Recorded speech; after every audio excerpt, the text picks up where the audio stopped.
एक नदी के किनारे एक बड़ा आम का पेड़ खड़ा है, जिसकी शाखाएं फलों से लदी हुई हैं। दिन की गर्म रोशनी में नहाया हुआ एक खुशमिजाज बंदर पके हुए आमों का आनंद लेता है। हर कौर का स्पष्ट आनंद और लापरवाह त्याग के साथ आनंद लेता है। नदी से एक मगरमच्छ निकलता है, मिठास के वादे से आकर्षित होकर एक ऐसी दोस्ती शुरू करता है जो हर दिन आमों का उपहार लाती है।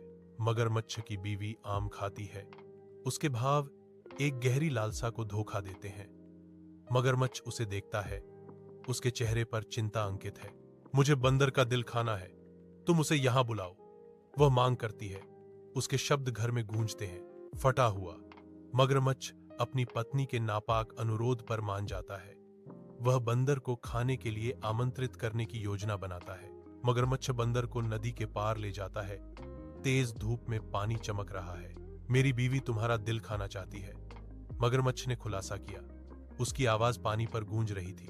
बंदर चतुराई से जवाब देता है, अरे, मेरा दिल तो पेड़ पर रह गया, चलो वापस चलते हैं।